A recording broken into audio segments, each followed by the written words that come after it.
ማቴዎስ ወንጌል ምዕራፍ 6 ከቁጥር 33 ጀምሮ የእግዚአብሔርን ቃል እናነባለን። በኢየሱስ ስም አነባዋለሁ። ከላይ ከፍ ብዬ ያለውን ቃል ላንብብ እንዲገባን ሁላችን ከቁጥር 30 ጀምሮ።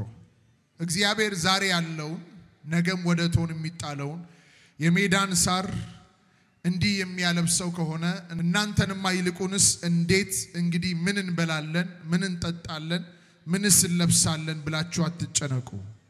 ይህንስ ሁሉ አሕዛብ ይፈልጋሉ፣ ይህ ሁሉ እንዲያስፈልጋችሁ የሰማይ አባታችሁ ያውቃልና። ነገር ግን አስቀድማችሁ የእግዚአብሔርን መንግሥት ጽድቁንም ፈልጉ፣ ይህም ሁሉ ይጨመርላችኋል ወይም ደግሞ ሌላው ሁሉ ይጨመርላችኋል ይላል። ቁጥር 34 ነገ ለራሱ ይጨነቃል፣ ለነገ አትጨነቁ፣ ለቀኑ ክፋቱ ይበቃዋል አለ ጌታ ኢየሱስ። ዋና የምፈልገው ቁጥር 33 ነው። ቁጥር 33 ላይ ሲናገር ምን አለ?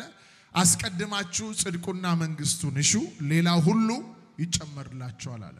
ቆላስይስ ምዕራፍ 3 ቁጥር 1 ላይ ያለውን ቃል አንብቤ በዚህ ቃል ላይ ጥቂት እናገራለሁ። ቆላስይስ ምዕራፍ 3 ላይ ሲናገር እንደዚህ ይላል፣ እንግዲህ ከክርስቶስ ጋር ከተነሳችሁ ይላል፣ ክርስቶስ በእግዚአብሔር ቀኝ ተቀምጦ ባለበት በላይ ያለውን እሹ፣ በላይ ያለውን አስቡ እንጂ በምድር ያለውን አይደለም ይላል። በላይ ያለውን አስቡ እንጂ በምድር ያለውን አይደለም አለ ሐዋርያው ጳውሎስ ለቆላስይስ ሰዎችም ሲናገር በሰማይ ያለውን አስቡ፣ በሰማይ ያለውን እሹ አለ። ለምን ሲባል ከክርስቶስ ጋር ሞታችኋል።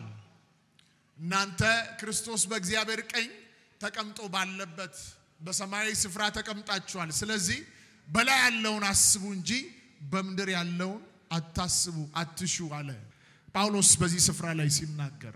ኢየሱስ ደግሞ ማቴዎስ ወንጌል ምዕራፍ 6 ቁጥር 33 ላይ ሲናገር ምን አለ? አስቀድማችሁ ጽድቁና መንግስቱን እሹ፣ ሌላው ሁሉ ይጨመርላችኋል አለ። በህይወታችሁ እግዚአብሔር አምላክ በእናንተ ህይወት እንዲከብር እንዲደሰት እግዚአብሔር ከብሮ እንዲታይ የምትፈልጉ ሰዎች እጃችሁን አሳዩኝ እስቲ። ሃሌሉያ። በምድር ስንኖር እንግዲህ ብዙ ጭንቀት አለ፣ ብዙ ሐሳብ አለ፣ ብዙ ልናሳካው ልናከናውነው የምንፈልጋቸው ብዙ ነገሮች አሉ። ጧት ተነስተን የምንሮጥለት ማታም እንቅልፋተን ምን ተጋለት ጉዳይ አለ። በህይወት ዘመን ስንሮጥ ስንሄድ በብዙ የሰው ልጅ ቀንም ሌሊትም ይተጋል፣ ይሮጣል፣ ይለፋል፣ ወደ ላይ ይወጣል፣ ወደ ታች ይወርዳል። ብዙ መከራ፣ ብዙ ቻሌንጅ፣ ብዙ የሆነ መንገድን ያሳልፋል። ጌታ ኢየሱስ ክርስቶስ ስለምንም አትጨነቁ፣ ስለነገ ራሱ ይበቃዋል፣ ቀኑ ይበቃዋል አለና እናንተ ምን በሉ አለ? አስቀድማችሁ ከሁሉ አስቀድማችሁ ጽድቁና መንግስቱን እሹ አለ። ጽድቁና መንግስቱን እሹ ሲል ኢየሱስ አስቀድማችሁ ሐሳባችሁ በእግዚአብሔር መንግስት ጉዳይ ላይ ይሁን። የእግዚአብሔርን መንግስት ፈልጉ፣ የእግዚአብሔርን መንግስት ተጠሙ፣ ጽድቁና መንግስቱን እሹ እያለን ያለው ኢየሱስ።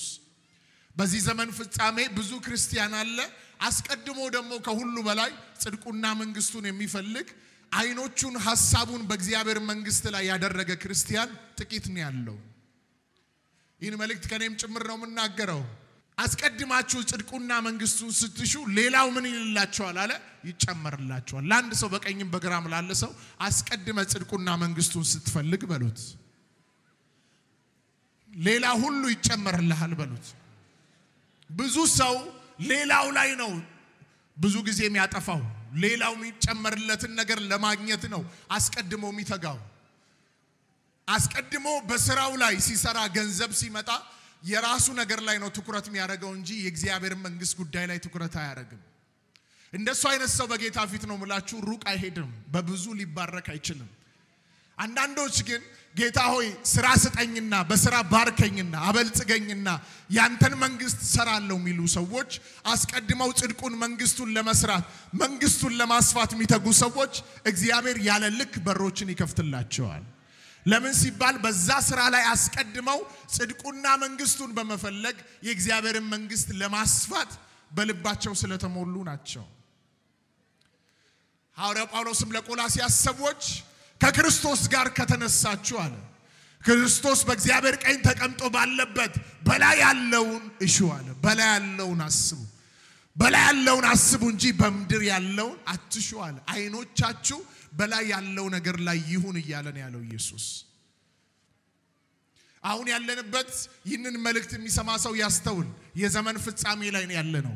የክርስቶስ መምጫ የደረሰበት ጊዜ ነው። ድንገት በማናቀው ሰዓት ላይ መለከት ሲነፋ እንሰማለን። ጌታችን ከብዙ ኃያላን መላእክቶች ጋር በክብር ዳግመኛ ሊወስደን በደመና ይመጣል። የርሱ የሆኑትን ሁሉ ያመኑትን ሁሉ ወደ ተዘጋጀላቸው ስፍራ ሊወስዳቸው ይመጣል። ይወስደኛል የሚል ሰው በደንብ ጮሆ አሜን ይበል። ድገሙና አሜን በሉ። ነገር ግን መምጫው ስለቀረበ በዚህ ዘመን ፍጻሜ ባለንበት ምዕራፍ ላይ ልንሮጥ የሚገባው፣ ልንሰራ የሚገባው፣ ልናገለግል የሚገባው፣ ልንተጋ የሚገባው የሳውላ ቅዱሳን አስቀድመን ጽድቁና መንግስቱን በመፈለግ ነው። አስቀድመን የእግዚአብሔር መንግስት ላይ ሐሳባችንን በማድረግ ነው። በላይ ያለውን በመሻት ነው። በላይ ያለውን በማሰብ በመፈለግ ነው። ስለዚህ ሐዋርያ ጳውሎስ በላይ ያለውን እሹ እንጂ በምድር ያለውን አይደለም ማለት። ደግሞ የሚገርማችሁ ሁሉ ጊዜ ሐሳባቸውን የእግዚአብሔር መንግስት ላይ ያደረጉ በላይ ያለውን የሚፈልጉ የሚያስቡ የሚሹ ሰዎች ሌላው የተባለው ነገር ሁሉ በረከት የተባለው ነገር ሁሉ እየፈለጋቸው ይመጣል። በረከት የተባለው ነገር ሁሉ በህይወታቸው ላይ ይጨመርላቸዋል። ለአንድ ሰው ንገሩልኝ፣ አስቀድመ ጽድቁና መንግስቱን ስትፈልግ በሉት በረከት ይከተልሃል። አሜን ካለ አንድ ሰው በደንብ አሜን ይበል። ሃሌሉያ አምናለሁ። ዛሬ ማታ በዚህ ምሽት ላይ በዚህ ጉባኤ መሃል ብዙ ወጣቶች፣ ብዙ ወንዶች፣ ብዙ ሴቶች የሉሲፈርን ዙፋን የሚያፈርሱ በላይ ያለውን ሁሉ ጊዜ የሚፈልጉ የእግዚአብሔርን መንግስት በመስበክ በታላቅ ሁኔታ የሚገለጡ ሰዎች ይቀባሉ። ኃይል በላያቸው ላይ ይመጣል። ለእንጀራ ለመጠጥ ለሚበላ ነገር የማይኖሩ የክርስቶስን ወንጌል በአደባባይ ይዘው የሚገለጡ የአውሬውን አፍ የሚቀጠቅጡ ጭንቅላቱን የሚቀጠቅጡ በሳውላ ምድር ላይ ለኢትዮጵያ ምድር ረፍት የሚሆኑ ይነሳሉ። በሚገቡበት ዘንዶውን ይረግጣሉ። የእግዚአብሔርን መንግስት በምድር ላይ ያሰፋሉ። አሉ የሚል ሰዎች ጮሆ አሜን ይበል። በዚህ መሃል አሉ የሚል ሰው አሜን ይበል። ሐሳባቸው ከምድራዊ ነገር ተነስቶ የእግዚአብሔርን መንግስትና ጽድቅ እየፈለጉ በላይ ያለውን እያሰቡ ይህ አባቶቻችን የሰበኩልንን ወንጌል በሙላት የሚያሰፉ ትውልዶች ከዚህ ይነሳሉ። ነቢያት ይነሳሉ፣ ፓስተሮች ይነሳሉ፣ ዘማሪያን ይነሳሉ። አለው እኔ ነኝ የሚል ሰው እጁን ከፍ አድርጎ አሜን ብሎ ይውሰድ። ውሰዱ አሜን ብላችሁ። የመጨረሻ የአባቶችን ህይወት ስታዩ የራሳቸውን ህይወት ሙሉ ለሙሉ ጥለው ነው ክርስቶስን የተከተሉት። እሱ ሲከተሉ ግን እሱ አላሳፈራቸው። አንዳንድ ሰዎች ጽድቁና መንግስቱ ስትፈልጉ ምንድነው ሁሉ ጊዜ ጸሎት፣ ምንድነው እግዚአብሔርን ቃል ሁሉ ጊዜ መፈለግ፣ ምንድነው ጌታን ሁሉ ጊዜ መፈለግ ሊሏችሁ ይችላሉ። ነገር ግን እግዚአብሔርም ይፈልግ ይላል መጽሐፍ፣ ከመልካም ነገር ሁሉ አይጎርልም ይላል መጽሐፍ ሲናገር። ባለጠጎች ደህዩ ይላል፣ ተራቡ። እግዚአብሔርም ይፈልጉ ግን ከመልካም ነገር ሁሉ አይጎርሉም ማለት። ማንን የሚፈልጉ? እግዚአብሔርን የሚፈልጉ ሰዎች። በዚህ መሃል አገልጋዮች አላችሁ፣ በዚህ መሃል ተማሪዎች አላችሁ፣ በዚህ መሃል ቢዝነስ ስራ ውስጥ ያላችሁ አላችሁ፣ በተለያየ አይነት አቅጣጫ የተለያየ ስራ ውስጥ ያላችሁ ሰዎች አላችሁ። ልብ ብላችሁ ስሙኝ። በህይወት ዘመናችሁ ሁሉ ልትረሱት የማይገባ የህይወታችሁ መርህ ክርስቶስ እንደተናገረው የህይወታችሁ መርህ ልታደርጉት ይገባል። ይህንን ቃል ከሁሉ አስቀድማችሁ ነው ያለው ጌታ ኢየሱስ። በምድር ላይ አከናውናችሁ ልታልፉት ከምትፈልጉት ነገር ሁሉ በላይ ከትዳራችሁ፣ በቢዝነስ ስኬት፣ በተለያየ አይነት አቅጣጫ እግዚአብሔር ሊያወጣችሁ ከምትፈልጉት ከፍታ በላይ፣ በትምህርት ልትደርሱበት ከምትችሉት ከፍታ በላይ፣ አገልጋዮች በአገልግሎታችሁ ልትደርሱበት ከምትችሉት ከፍታ ጥግ በላይ አስቀድማችሁ ጽድቁና መንግስቱን እሹ አለ። ጳውሎስ ደግሞ ሲናገር በላይ ያለውን አስቡ። አይምሯችሁ፣ ሐሳባችሁ፣ እይታችሁ በላይ ያለው ነገር ላይ ብቻ ይተከላል። ስለዚህ ያን ጊዜ ኢየሱስ ምን ይልላችኋል አለ? ሌላው የተባለው ነገር ሁሉ ይጨመርላችኋል አለ። በሚቀጥለው ዓመት ወይም ደግሞ ከዛሬ 10 ዓመት፣ 5 ዓመት፣ 6 ዓመት እዚህ ምድር ላይ ስመጣ ብዙዎቻችሁ በእግዚአብሔር መንግስት ጉዳይ ላይ በብዙ እግዚአብሔር ባርኳችሁ ለብዙ ሰው ለብዙ ትውልድ በረከት ሆናችሁ አገኛችኋል። ሚያምን ሰው እጁን ከፍ አድርጎ አሜን ብሎ ይቀበል።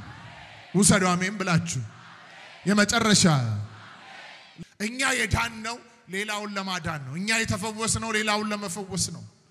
እግዚአብሔር እኛን ሲያድን በልተን ጠጥተን አግብተን ተዋልደን በስተን እንድንኖርና እንድንሰፋ እንድንበዛ ብቻ አይደለም። በዋናነት እኛ ድነን እኛ ከጨለማ ወደሚደነቅ ብርሃን መተን ጽድቁን መንግስቱን እየፈለግን ሌላ በጨለማ ውስጥ ያለውን ሰው እንድናድን በሞት ውስጥ ያለውን ሰው ከዛ ሞት ውስጥ ከዛ ጨለማ ውስጥ እንድናወጣ ነው። እዚህ ያለን ሁሉ የክርስቶስ አምባሳደሮች ነን። ክርስቶስ በዚያውን የኖርነው ባለነው ክርስትና ህይወት ላይ በእኛ ህይወት ውስጥ የሚኖረው ህይወት ነው ክርስትና።